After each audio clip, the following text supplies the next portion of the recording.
Thank you, Mr. Chair. The business community is confronting a China radically reshaped in the image of Xi Jinping.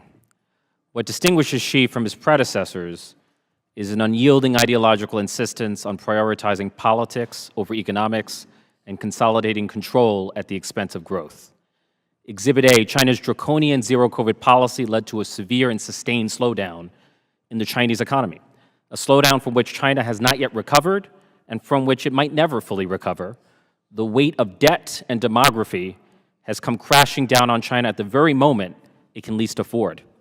Exhibit B, China's ill-conceived declaration of a no-limits partnership with Russia on the eve of the war in Ukraine has reshaped the relationship with Europe to the detriment of China and to the benefit of the United States. Exhibit C, China's systematic coercion of businesses since lifting zero-COVID, as well as the enhancement of the anti-espionage law, continues to raise ever-deepening doubts about the safety of doing business in China. Xi Jinping is China's most powerful leader since Mao Zedong, and yet he seems to be using his consolidated power to catastrophically mismanage the economics and geopolitics of his own country. The CCP is not merely malevolent, it is increasingly incompetent. Mr. Shum, is that a fair assessment, or do you see it differently? It is absolutely the assessment that most of the Chinese, the 1.4 billion Chinese, will agree with you.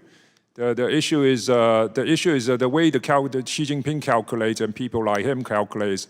They think all these issues are short-term sacrifice. They're willing to exchange because in their view they have another vision, grand vision to be realized at this course somewhere down the road. The strategic competition between the United States and China contains a paradox. The great competitive advantage of the United States is the rule of law. But the great competitive advantage of China, paradoxically, is the opposite. The CCP's lawlessness creates the economic equivalent of asymmetric warfare. China benefits from a rules-based international order without following the rules. It benefits from an open global market without opening its own domestic market. And when it opens the market, it does so deceptively to expropriate the intellectual property and technology of others. And so, Ms. Lunsberry, how do we win a competition in which we follow the rules and the other side wholly disregards them? Well, I did outline a few ideas in my written testimony, and you eloquently just stated accurate characterization of the asymmetry.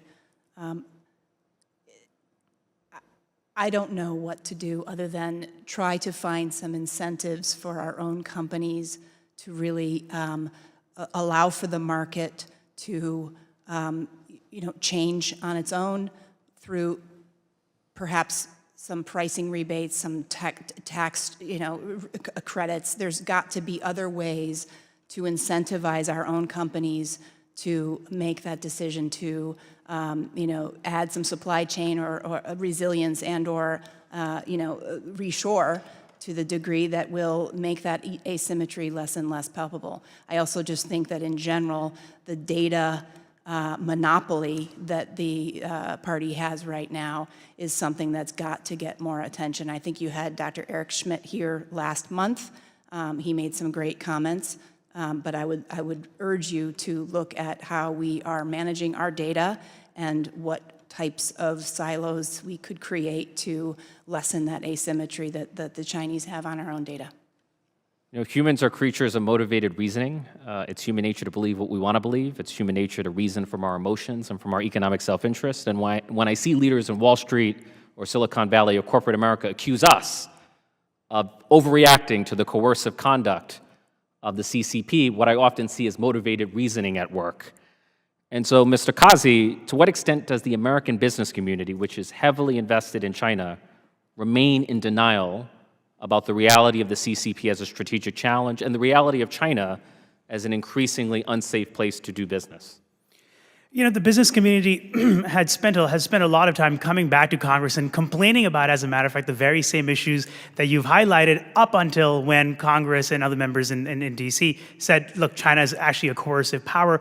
Now they're starting to push back. The short answer is they are very much in denial because the idea is there is money to be made and there are ways for us to, perhaps take a stricter line on China in certain things, especially things that affect us, like theft, IP theft and all of the rest.